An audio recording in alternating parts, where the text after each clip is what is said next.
മാതാവിനും തിരുക്കുമാരനും 1000 നന്ദി. എൻ്റെ പേര് കൃഷ്ണമ്മ. ഞാൻ മാരാരിക്കുളത്തുനിന്ന് വരുന്നു. 10/10/2022 ഞാനിവിടെ വന്ന് ഉടമ്പടി എടുക്കുന്നത്. ഉടമ്പടി എടുക്കാനുണ്ടായ സാഹചര്യം, എൻ്റെ ഹസ്ബൻഡ് ഒരു ആർമി ഓർഡിനറി ലെഫ്റ്റനൻ്റായിട്ട് റിട്ടയർഡായ ആളായിരുന്നു. ഹസ്ബൻഡ് കുറേ ബാധ്യതകളൊക്കെ ഉണ്ടായിരുന്നു, കുറേ സുഹൃത്തുക്കളുണ്ടായിരുന്നു. കാരണം ഇച്ചിരി വെള്ളമടിയൊക്കെ ഉണ്ടായിരുന്ന കാരണം കുറച്ച് സാമ്പത്തിക ബുദ്ധിമുട്ടുകളൊക്കെ ഉണ്ടാക്കി. അങ്ങനെ വന്ന് ഞങ്ങളുടെ വീട് സ്ഥലവും എല്ലാം ഒരു ബാങ്കിൽ അതിൻ്റെ ആധാരം വെച്ച് ബാങ്കിൽ നിന്ന് ലോൺ എടുത്തിരുന്നു. അതുകൂടാതെ കണ്ട് ഏതോ ഒരു പോലീസുകാരൻ്റെ കയ്യിൽ നിന്നും പറ്റിച്ചിട്ട് കൊടുത്തിട്ട് 20,000 രൂപ എൻ്റെ ഹസ്ബൻഡ് മേടിച്ചു. അതൊന്നും എനിക്കറിയില്ലായിരുന്നു. ഇങ്ങനെ പൈസ വാങ്ങിച്ചിട്ടുണ്ടെന്നോ കേസ് നടക്കുന്നുണ്ടെന്നോ ഈ കാര്യങ്ങളൊന്നും എനിക്കും എൻ്റെ മക്കൾക്കും വീട്ടിലറിയില്ലായിരുന്നു. ഒരു പ്രാവശ്യം പറഞ്ഞു, ഒരു പോലീസുകാരനോട് 20,000 രൂപ വാങ്ങിച്ചു, അത് ഞാൻ കൊടുക്കും എന്ന് പറഞ്ഞു. പലിശ കൊടുക്കുന്നുണ്ട്, ഞാൻ ഉടനെ കൊടുക്കുമെന്ന് പറഞ്ഞ കാരണം അതിനെക്കുറിച്ച് പിന്നെ ഞങ്ങളൊന്നും അന്വേഷിച്ചില്ല. അങ്ങനെ കുറച്ചൊക്കെ അങ്ങോട്ട് പോകെ എൻ്റെ ഹസ്ബൻഡ് മരിച്ചൊരു മാസം കഴിഞ്ഞപ്പോൾ ഞാൻ കരമടയ്ക്കാനായിട്ട് വില്ലേജ് ഓഫീസിൽ ചെന്നപ്പോൾ വില്ലേജ് ഓഫീസിൽ നിന്ന് പറഞ്ഞ് കരമടയ്ക്കാൻ പറ്റില്ല, കാരണം ഇത് വേറൊരുത്തർക്ക് ഈ വീട് ആയിക്കിടക്കുകയാണ്, അവർക്ക് വിധിയായി കിടക്കുകയാണ്, ഇതൊരു കേസുണ്ടായിരുന്നെന്ന് പറഞ്ഞു. അപ്പം ഞാൻ പറഞ്ഞു, അയ്യോ എനിക്കറിയില്ലല്ലോ എന്ന് പറഞ്ഞു. അപ്പോൾ പറഞ്ഞ, അല്ല കേസിൻ്റെ നമ്പർ തരാം, നിങ്ങൾ കോടതിയിൽ പോയി അന്വേഷിക്കാൻ പറഞ്ഞു. ഞാൻ കോടതിയിൽ പോയി അന്വേഷിച്ചപ്പോഴത്തേക്ക് ഈ കേസ് ഒരു പോലീസുകാരനുമായിട്ട് ഉണ്ടായിരുന്നതായിരുന്നു. എൻ്റെ ഹസ്ബൻഡ് 20,000 രൂപ അയാളോട് വാങ്ങിച്ചു കഴിഞ്ഞപ്പോൾ ഒരു കൂട്ടുകാരനുമായിട്ടാണ് പോയി വാങ്ങിച്ചത്. അതിൽ ആ കൂട്ടുകാരൻ 5,000 രൂപ ഹസ്ബൻഡിനോട് വാങ്ങിച്ചിരുന്നു. 2 പേരും കൂടെ വെള്ളം അടിച്ചിരുന്നു. അതിനുശേഷം ഇതിൻ്റെ പലിശ കൊടുത്തുകൊണ്ടേയിരുന്നു. അങ്ങനെയാണ് ഹസ്ബൻഡ് മരിച്ചു പോയി കഴിഞ്ഞപ്പോഴത്തേക്കാണ് ഞാൻ വേറെ സുഹൃത്തുക്കളോട് ചോദിച്ചു, ആരാണ് ഈ പോലീസുകാരൻ, ആരുമായിട്ടാണ് ഈ കേസ് നടക്കുന്നത് എന്ന് ചോദിച്ചപ്പോൾ പറഞ്ഞ്, അതിനകത്ത് ഹസ്ബൻഡ് 1-ാം പ്രതിയും ഞാൻ 2-ാം പ്രതിയുമാണ് പൈസ വാങ്ങിയതിലെന്ന് പറഞ്ഞു. ഞാൻ ഈ ആൾക്കാരെ ഒന്നും കണ്ടിട്ടുമില്ല, എനിക്കറിയുകയുമില്ല. ഈ കേസ് എങ്ങനെ നടന്നു, എങ്ങനെ വിധിയായി, ഇതൊന്നും എനിക്കറിയില്ല. ഞാൻ ആ കൂട്ടുകാരൻ്റെ ചോദിച്ച്, ഈ ആളുടെ വീട്, ഈ പൈസ വാങ്ങിയ ആളുടെ വീട് എവിടെയാണെന്ന് കാണിച്ചു തരാമെങ്കിൽ മറ്റുള്ളവരെ കണ്ടുപിടിക്കാൻ പറ്റുമെന്ന് പറഞ്ഞു. അപ്പോഴത്തേക്ക് പറഞ്ഞാൽ അത് അവിടെ സ്ഥലം പറഞ്ഞു തന്നു. അപ്പോൾ ഞാൻ അവിടെ ചെന്നപ്പോൾ അയാൾ കോമയിലായിരുന്നു. എനിക്ക് അയാളുടെ വായിൽ നിന്ന് ഒന്നും കിട്ടുന്നില്ല, എവിടെയാണ് ആരാണെന്ന് കണ്ടുപിടിക്കാൻ പറ്റുന്നില്ല. ഞാനങ്ങനെ വീട്ടിൽ വന്നു ഒരുപാട് വിഷമിച്ച് സങ്കടപ്പെട്ടിരിക്കുമ്പോഴത്തേക്ക് എൻ്റെ ഒരു ഫ്രണ്ട് ഇവിടെ വരുമായിരുന്നു. അവൾ എന്നോട് പറഞ്ഞു, നീ കൃപാസനത്തിൽ നാളെ ഒന്ന് പോകുക എന്ന് പറഞ്ഞ്. ഞാൻ പറഞ്ഞു, ഞാനൊരു ഹിന്ദു ആയതുകൊണ്ട് എനിക്ക് പ്രാർത്ഥിക്കാനും പള്ളിയിലെ കാര്യങ്ങളൊന്നും അറിയില്ല എന്ന് പറഞ്ഞു. അപ്പോൾ പറഞ്ഞു, നീ ഒന്നും അറിയണ്ട, നീ പള്ളിയിൽ പോ, നാളെ ഞാനും വരാം, നീ അവിടെ ഉടമ്പടി എടുക്കാൻ പറഞ്ഞു. അങ്ങനെ പിറ്റേ ദിവസം അവൾ വരാമെന്ന് പറഞ്ഞു. ഏതോ സാഹചര്യത്തിൽ അവൾക്ക് വരാൻ പറ്റിയില്ല. ഞാൻ റെഡിയായിരുന്നു. ഞാൻ അവിടുന്ന് ഇവിടെ വന്നു, എല്ലാം ചോദിച്ചും പറഞ്ഞു ഉടമ്പടിയൊക്കെ എടുത്തു. ഉടമ്പടി എടുത്തു കഴിഞ്ഞ് ഞാൻ മാതാവിനോട് പറഞ്ഞു, ആദ്യത്തെ നിയോഗം, മാതാവേ എനിക്കായ ആൾക്കാരാരാന്നൊന്ന് കണ്ടുപിടിച്ച് തരണം, എനിക്ക് അവരെ ആരെ അറിയില്ല എന്ന് പറഞ്ഞു. അങ്ങനെ ഞാൻ ഇവിടുന്ന് വീട്ടിൽ ചെന്ന് കഴിഞ്ഞിട്ട് ഞാൻ പോലീസുകാർ, വില്ലേജ് ഓഫീസർ, പോസ്റ്റ്മാൻ എല്ലാവരോടും ഈ അഡ്രസ്സിലുള്ള ആൾക്കാരെ വിളിച്ച് ചോദിച്ചു. അപ്പോഴൊക്കെ പറഞ്ഞു അവർക്കാർക്കും അറിയില്ല. പിന്നെ ഈ കോമയിൽ കിടക്കുന്ന ആളിൽ നിന്ന് ഒരിത് കിട്ടി, അവർ ജീവിച്ചിരിപ്പില്ല. ഒരു ആളുടെ പേര് പറഞ്ഞു, അയാളെ പോയി അന്വേഷിക്കാൻ പറഞ്ഞു. ഞാനങ്ങനെ അയാളെ അന്വേഷിച്ച് അവിടെ ചെന്ന് കഴിഞ്ഞപ്പോൾ അയാൾ എന്നോട് ചോദിച്ച്, നിങ്ങൾ ഇന്നടുത്തുനിന്ന് വരുന്നതല്ലേ, ഇന്നയുടെ ഭാര്യയല്ലേ എന്ന് ചോദിച്ചു. ഞാൻ പറഞ്ഞാൽ, നിങ്ങളുടെ വീട്ടിൽ ഞാൻ വന്നിട്ടുണ്ട്, നിങ്ങളുടെ വീട് സ്ഥലവും എനിക്കിഷ്ടപ്പെട്ട്, അതങ്ങ് വിട്ടേക്കെന്ന് പറഞ്ഞു. അപ്പോൾ എനിക്ക് പന്തികേടായിട്ട് തോന്നി, ഇതിലെന്തൊക്കെയോ ചതി വരുന്ന പോലെ എനിക്ക് തോന്നി. ഞാൻ അവിടെ നിന്ന് ഇവിടെ വന്നിട്ട് മാതാവിനോട് പറഞ്ഞു. ഞാൻ അന്ന് 2 പ്രാവശ്യം ഇവിടെ മാതാവിനോട് വന്ന് ഉടമ്പടി എടുത്തതിൻ്റെ ശേഷം 3-ാമത്തെ ദിവസം 2 പ്രാവശ്യം ഞാനിവിടെ വന്ന്. ആദ്യം അവിടെ പോയി ആളെ അന്വേഷിച്ചു, പിടികിട്ടിയില്ല. 2-ാമത് ഇവിടെ വന്ന് മാതാവിനോട് പറഞ്ഞു, മാതാവേ എവിടെയാണ് അന്വേഷിക്കേണ്ടതെന്ന് എനിക്കറിയില്ല, പോലീസുകാർക്കറിയില്ല, വില്ലേജ് ഓഫീസർക്കറിയില്ല, പോസ്റ്റ്മാൻ അറിയത്തില്ല, ഇനി ഞാൻ എന്താ ചെയ്യുന്നത്, മാതാവ് എന്നെ കാണിച്ചു തരണമെന്ന് പറഞ്ഞു. വീണ്ടും ഇവിടുന്ന് ഞാൻ പോയി അവിടെ ചെന്ന് ചേർത്തല അവിടെ ഞാൻ നിന്നിട്ട് ഞാനിങ്ങനെ എവിടെ തുടങ്ങണമെന്ന് അറിയാതെ ഇങ്ങനെ നിൽക്കുമ്പം ഒരു വീടിൻ്റെ മുറ്റത്ത് ഒരു അപ്പച്ചൻ നിൽക്കുന്നു.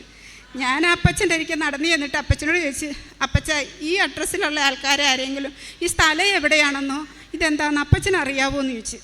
അപ്പോൾ അപ്പച്ചൻ പറഞ്ഞു, ഒരു നിമിഷമൊന്നും പറഞ്ഞു. അപ്പച്ചനകത്ത് പോയി വെച്ചും അപ്പച്ചൻ ആരോടോ ഫോൺ ചെയ്തിട്ട് വന്നിട്ട് എന്നോട് പറഞ്ഞു, മോളെ നീ അന്വേഷിക്കുന്ന അഡ്രസ്സ് ഇതാണ്, പക്ഷേ ആ അഡ്രസ്സിൽ പോലീസുകാരും ഇല്ല, അവർ വിദേശത്ത് ജോലിയുള്ള ആൾക്കാരാണ്, എന്തായാലും നീ അവിടെ ചെന്നൊന്ന് അന്വേഷിച്ച് നോക്കുമെന്ന് പറഞ്ഞു. ഞാനെങ്ങനെ ആ വീട്ടിലേക്ക് ചെന്ന് അവരോട് ചോദിച്ച് ബെല്ലടിച്ചപ്പോൾ ആ കുട്ടി, ഒരു പെൺകുട്ടിയാണ് ഇറങ്ങി വന്നത്.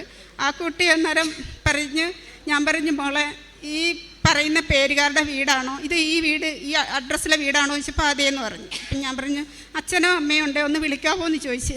അപ്പം ചോദിച്ചു, എന്താണ് ചേച്ചി? ഞാൻ പറഞ്ഞു, നിങ്ങളുടെ അച്ഛനും അമ്മയും എൻ്റെ ഹസ്ബൻഡുമായിട്ട് എന്തോ ഒരു കേസുണ്ട്, എനിക്ക് അതിൻ്റെ വിശദമായി ഒന്നും അറിയാൻ മേല, അതിനാ ഞാൻ വന്നേന്ന് പറഞ്ഞു. അപ്പം അങ്ങനെയൊന്നും ഇല്ലെന്ന് പറഞ്ഞു. അപ്പോൾ മറ്റേ ആൾ എന്നോട് പറഞ്ഞിരുന്നു ഈ ആളൊരു ഗുണ്ടയാണെന്ന്. അപ്പോൾ ഈ ആൾ പുറത്തേക്ക് വന്നപ്പോൾ അയാളെ കണ്ടു കഴിഞ്ഞപ്പോഴും ഒരു ഗുണ്ട ലുക്കൊക്കെ തോന്നി. അപ്പം ഞാൻ ചോദിച്ചു, സാറാണോ ഗുണ്ടയെന്ന് ചോദിച്ചു. അപ്പം പറഞ്ഞു, ഞാൻ ഗുണ്ടയൊന്നും അല്ല, ഞാൻ വിദേശത്ത് ജോലി ചെയ്യുന്ന ആളാന്ന് പറഞ്ഞു. ഞാൻ പറഞ്ഞു, അപ്പോൾ ഈ കേസ് എങ്ങനെ വന്നു സാറേ എന്ന് ചോദിച്ചപ്പോൾ പറഞ്ഞു, കേസ് വന്നത് ഞാൻ വിദേശത്ത് ജോലി ചെയ്തപ്പം എൻ്റെ വൈഫിന് ഒരുപാട് പൈസ വീട്ടിലെ ആവശ്യത്തിന് അയക്കുമായിരുന്നു. അപ്പം ഞങ്ങളുടെ അവിടെ വാടകയ്ക്ക് ഒരു പോലീസുകാരൻ താമസിച്ചിരുന്നു. അയാൾ എൻ്റെ വൈഫിൻ്റെ പൈസ വാങ്ങിച്ചിട്ട് ഇങ്ങനെ പ്ലെയിനിന് കൊടുക്കുമായിരുന്നു, ബിനാമിയാക്കി എൻ്റെ ഭാര്യയെ നിർത്തിക്കൊണ്ട് പൈസ വാങ്ങി ചെയ്തുകൊണ്ടിരുന്നതെന്ന് പറഞ്ഞു. അപ്പം ഞാൻ പറഞ്ഞു, എൻ്റെ ഹസ്ബൻഡ് 20,000 രൂപ മേടിച്ചതിന് നിങ്ങൾ 20 ലക്ഷമെന്നും പറഞ്ഞാണ് കേസ് ഫയൽ ചെയ്തത്. അങ്ങനെയാണ് 20 ലക്ഷത്തിന് കേസ് വിധിയായി നിങ്ങൾക്ക് വീട് അനുവദിച്ചത്. പക്ഷേ എനിക്ക് എൻ്റെ വീട് വേണം, എൻ്റെ വീട് കിട്ടാതെ ഞാൻ ഒരു ഇഞ്ച് പോകില്ല എന്ന് പറഞ്ഞു. ഞാൻ മാതാവിന്, എൻ്റെ കയ്യിൽ കാശ് രൂപ ഉണ്ടായിരുന്നു, മാതാവിനെ മുറുക്കെ പിടിച്ചിട്ട് പറഞ്ഞു, മാതാവേ എനിക്ക് ഈ വീട് സ്ഥലം തരാതെ ഞാൻ ഈ വീട്ടിൽ നിന്ന് പോവില്ല, എനിക്ക് വേറെ പോകാൻ വഴിയില്ല, ഒരുപാട് കടങ്ങൾ ഹസ്ബൻഡ് ഉണ്ടാക്കി വെച്ചതുണ്ട്, നാട്ടുകാർ വന്ന് ശല്യപ്പെടുത്തുന്നുണ്ട്, ബാങ്കുകാരുടെ വിഷമങ്ങളുണ്ട്, പെൻഷൻ കിട്ടണമെങ്കിൽ ഇനി 3 മാസം 4 മാസമൊക്കെ എടുക്കും, മുന്നോട്ടുള്ള എല്ലാ വഴികളും അടഞ്ഞിരിക്കുകയാണ് എന്ന് പറഞ്ഞു. അപ്പോഴത്തേക്ക് മുറുക്കെ പിടിച്ചിട്ട് ഞാൻ അവരോട് പറഞ്ഞപ്പോൾ അവർ പറഞ്ഞു 2 ദിവസം കഴിഞ്ഞ് വരാൻ പറഞ്ഞു. ഞാൻ ചെന്ന് വക്കീലിനോട് പറഞ്ഞു, വക്കീലെ 2 ദിവസം കഴിഞ്ഞ് ചെല്ലാൻ പറഞ്ഞെന്ന് പറഞ്ഞു. വക്കീൽ അവരെ വിളിച്ച് ചോദിച്ചപ്പോൾ അവർ പറഞ്ഞു, ഈ 20 ലക്ഷം രൂപ തരാതെ കണ്ട് അവർ കേസ് പിൻവലിക്കത്തില്ലെന്ന് പറഞ്ഞു. ഞാൻ വക്കീലിനോട് പറഞ്ഞു, വക്കീലെ 20 ലക്ഷത്തിന് 20 രൂപ പോലും കൊടുക്കാൻ എൻ്റെ എനിക്ക് ഇപ്പം ഇല്ലാത്ത അവസ്ഥയിലാണ് ഞാൻ നിൽക്കുന്നത്, അതുകൊണ്ട് വക്കീലെ എനിക്ക് വീട് വേണം എന്ന് പറഞ്ഞ്, എന്നിട്ട് ഞാൻ വീണ്ടും മാതാവിനോട് തന്നെ പറഞ്ഞു, മാതാവേ ഇനി മാതാവല്ലാതെ മറ്റാർക്കും എനിക്ക് ഈ വീട് തരാനായിട്ട് പറ്റില്ല, അതുകൊണ്ട് എനിക്ക് ഈ വീട് വേണമെന്ന് പറഞ്ഞു. അങ്ങനെ വക്കീൽ അവരുമായിട്ട് സംസാരിച്ച് 3 ദിവസം കഴിഞ്ഞ് ചെല്ലാൻ പറഞ്ഞു. 3-ാമത്തെ ദിവസം ചെന്നപ്പോഴും അവർ ഈ പിടിയിൽ നിൽക്കുക. അവർ മുറുക്കി പിടിക്കും തോറും ഞാൻ മാതാവിൻ്റെ കാശ് രൂപം മുറുക്കി പിടിച്ചുകൊണ്ട് മാതാവിനോട് പറഞ്ഞു, എനിക്ക് വേണം, ഇത് അന്യായമായിട്ട് എൻ്റെ വീട് തട്ടിയെടുക്കുന്നതാണ്.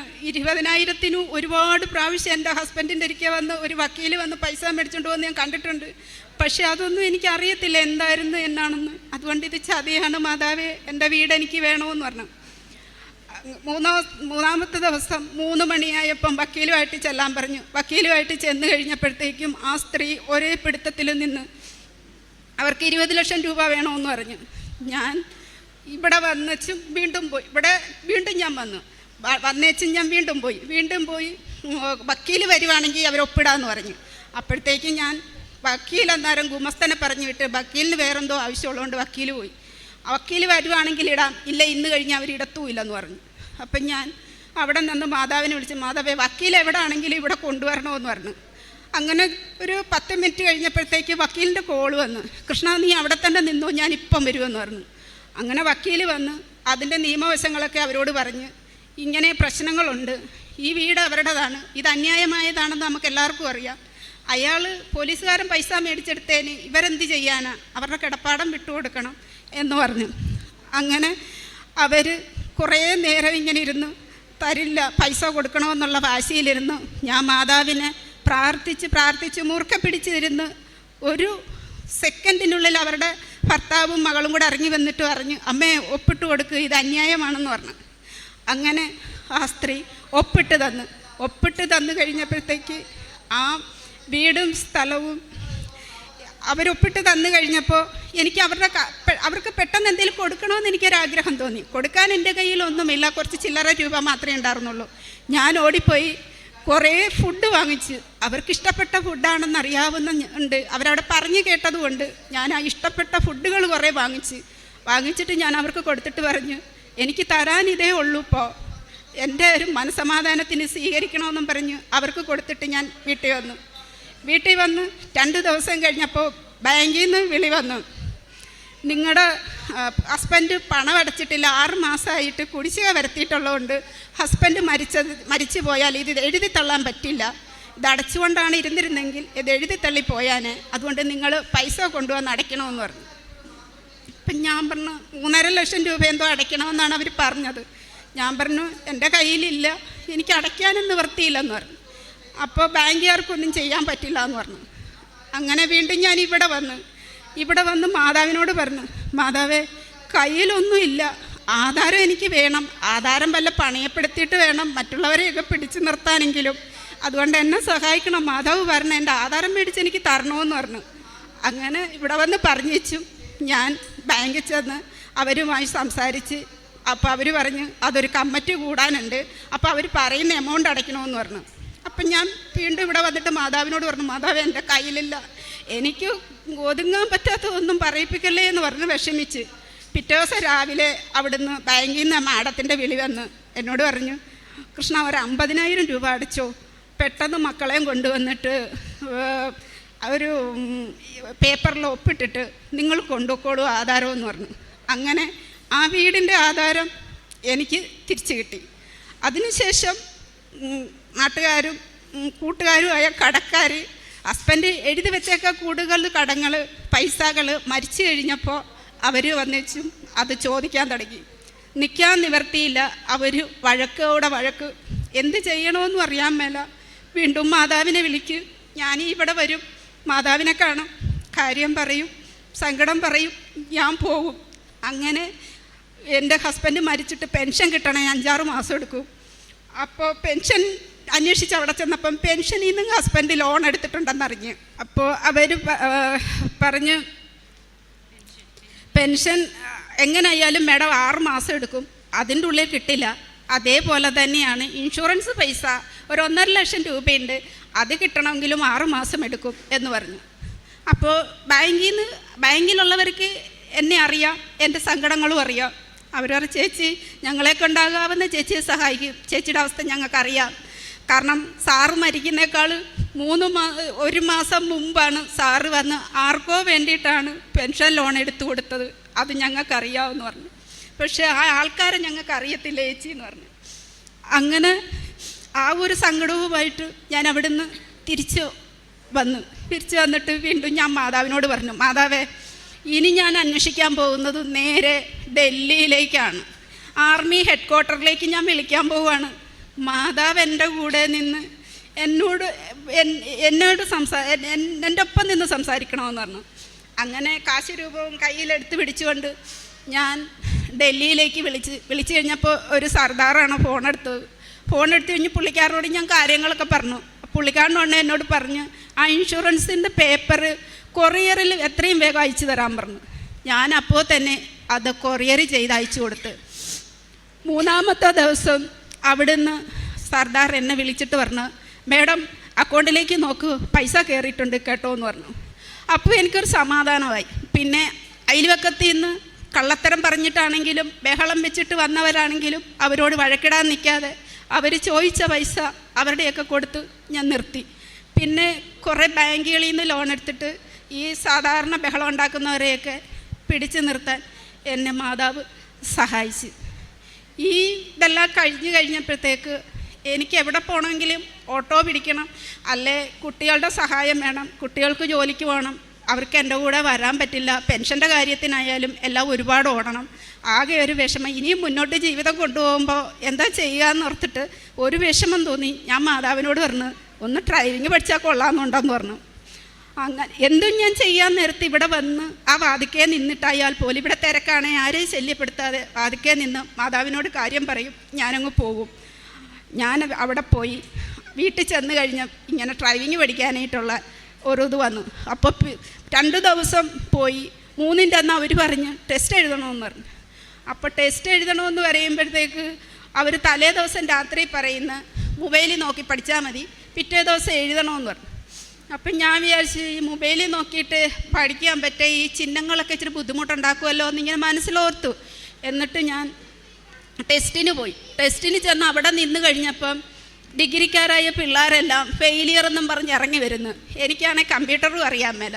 അപ്പോൾ ഞാൻ വിഷമിച്ച്.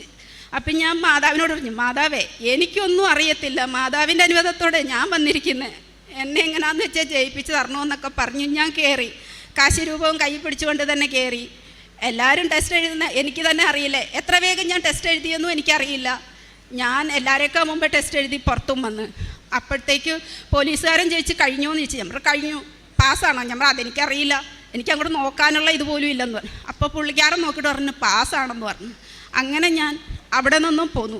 അതിനുശേഷം എച്ചെടുക്കാനുള്ള ഒരു ഇതുണ്ട്. അപ്പോൾ എച്ചെടുക്കാൻ പോകുന്നതിൻ്റെ തലേ ദിവസം രാത്രിയിൽ ഞാനൊരു സ്വപ്നം കണ്ട്. സ്വപ്നം ഒരു മാതാവ്, ബ്ലൂ കോട്ടിട്ട മാതാവ് ഒരു വടിയും കുത്തിപ്പിടിച്ച് നടുവ് വേദന എടുക്കുന്നെന്നും പറഞ്ഞ് കരയുന്നതാണ് ഞാൻ കണ്ടത്. അപ്പോഴേക്കും ഞാൻ ആൾക്കാരൊക്കെ കൂടി നിൽക്കുന്നു. അപ്പം ഞാൻ പറഞ്ഞു, അയ്യോ ഈ അമ്മച്ചി എന്ത് വേദന എടുത്ത് കരയും, നിങ്ങളൊക്കെ മനുഷ്യരാണോ എന്ന് ചോദിച്ചുകൊണ്ട് ഞാൻ ചെന്ന് പിടിക്കുന്ന, മറ്റുള്ളവരും വരുന്നു, അമ്മച്ചിയെ കൊണ്ടൊരു സ്ഥലത്ത് ഇരുത്തുന്നു. അത്രയും കണ്ട് ഞാൻ കണ്ണും തുറന്ന് എഴുന്നേറ്റ് വീണ്ടും ഞാൻ കൈയും മുഖം കഴിയും വീണ്ടും കിടന്നുറങ്ങി. രാവിലെ ഞാൻ എഴുന്നേറ്റ് കഴിഞ്ഞപ്പം ഈ സ്വപ്നം എൻ്റെ മനസ്സിലേക്ക് ഓടി വന്ന്. ഞാൻ എന്നേരം ഓർത്ത് എൻ്റെ അമ്മ. പെട്ടെന്ന് ഞാൻ അമ്മയെ വിളിച്ച്, അമ്മ കുഴപ്പമൊന്നുമില്ലല്ലോ അല്ലാന്ന് ചോദിച്ചപ്പോൾ കുഴപ്പമൊന്നുമില്ല. ഞാൻ പറഞ്ഞു ഞാൻ ഇന്ന് ടെസ്റ്റിന് പോകുകയെന്ന് പറഞ്ഞു.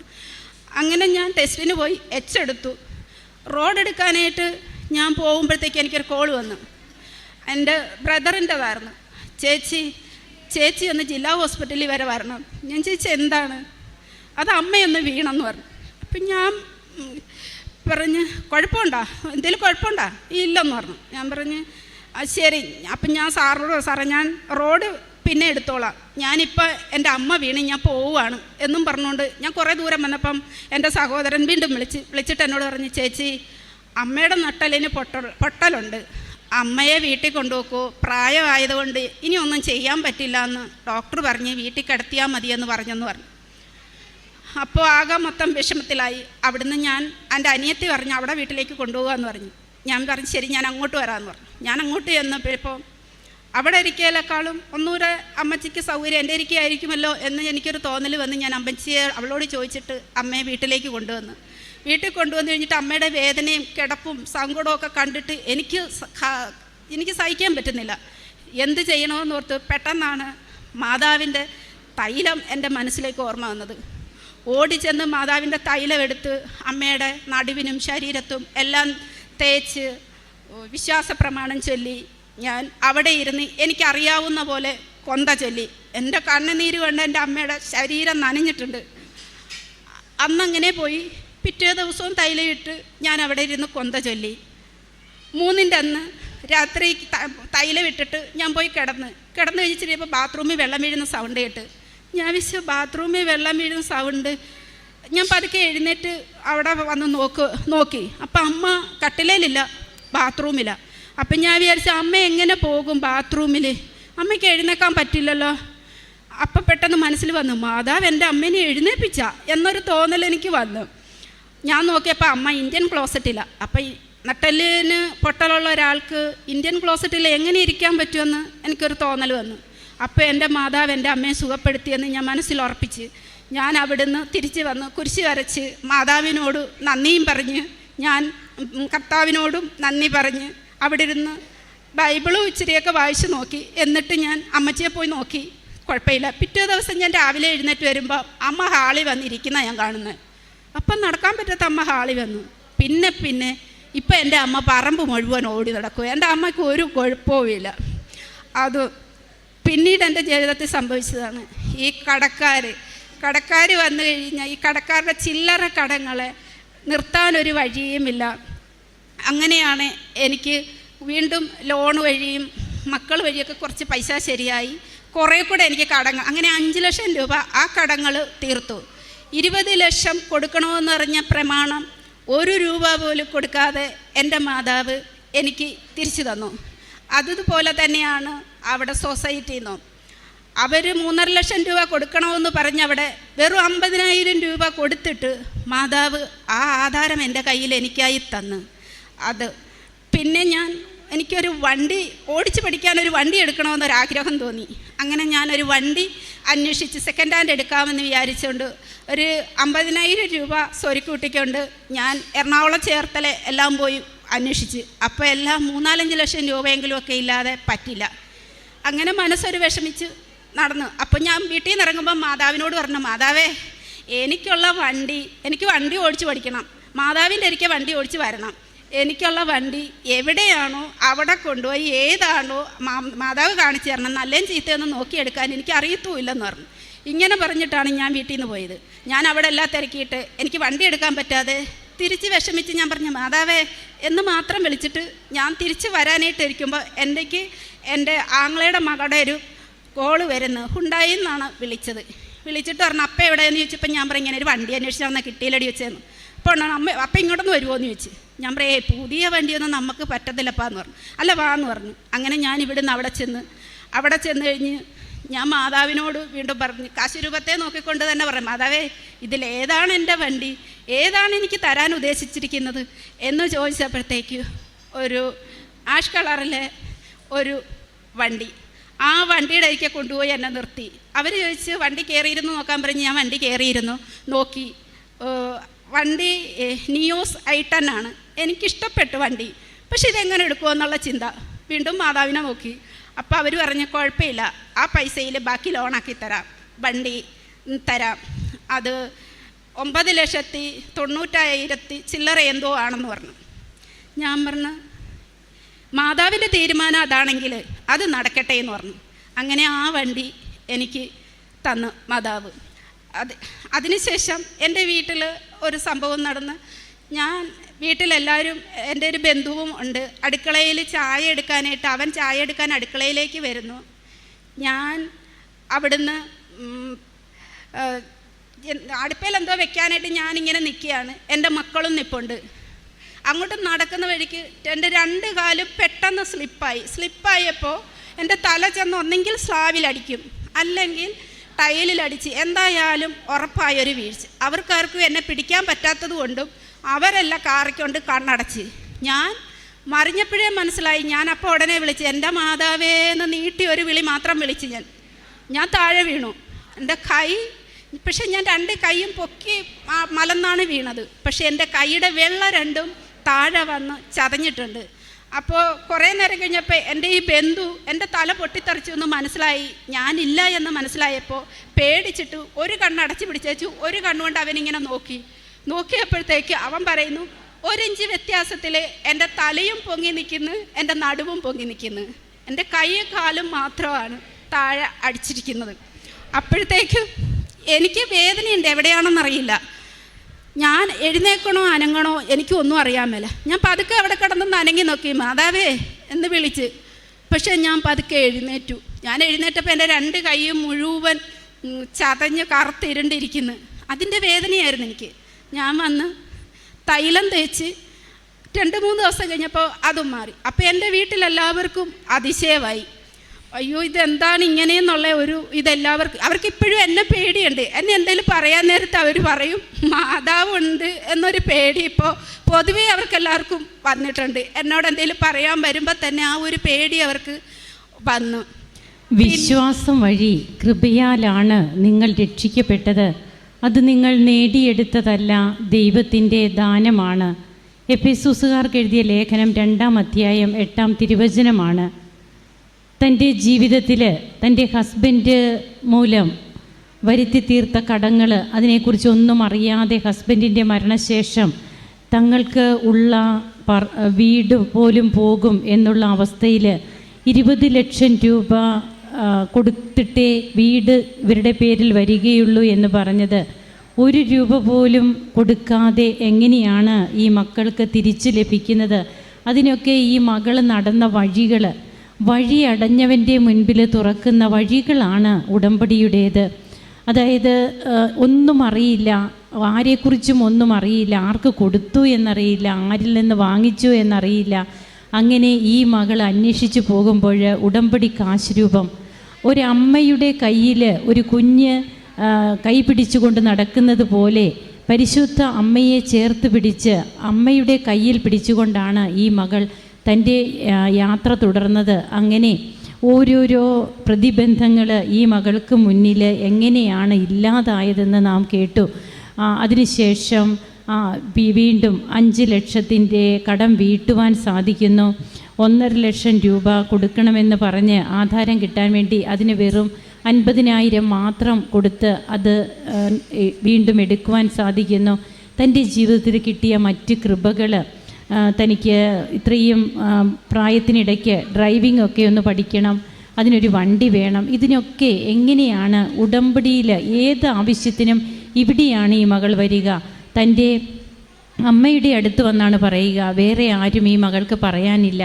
അങ്ങനെ വിശ്വാസം വഴി കൃപയാൽ രക്ഷിക്കപ്പെട്ട ഒരു പിടി മക്കളുടെ അനുഭവ സാക്ഷ്യങ്ങൾ ഓരോ ദിവസവും നമ്മൾ കേട്ടുകൊണ്ടിരിക്കുകയാണ്. അപ്പോൾ ഇന്നിപ്പോൾ കുടുംബത്തിൽ മൊത്തം ഇത് മാതാവിൻ്റെ മകളാണ്, മാതാവിനോട് പ്രാർത്ഥിക്കുന്ന മകളാണ് എന്ന ഒരു ചിന്ത അവർക്കൊക്കെ ഉണ്ട് എന്നാണ് പറയുക. അങ്ങനെ തനിക്ക് ചുറ്റും ഒരു സംരക്ഷണ വലയം അമ്മ തീർത്തിരിക്കുന്നതായിട്ട്, അപകടങ്ങളിൽ നിന്നുള്ള സംരക്ഷണം, ഇതൊക്കെ ഈ മകൾക്കും ഈ മകളുടെ കുടുംബത്തിലുള്ളവർക്കും വ്യക്തമാക്കുന്ന രീതിയിലാണ് തൻ്റെ ജീവിതം മുന്നോട്ട് പോകുന്നത്. നമുക്ക് കരങ്ങളടിച്ച് ഈശോയ്ക്കും അമ്മയ്ക്കും നന്ദി പറയാം.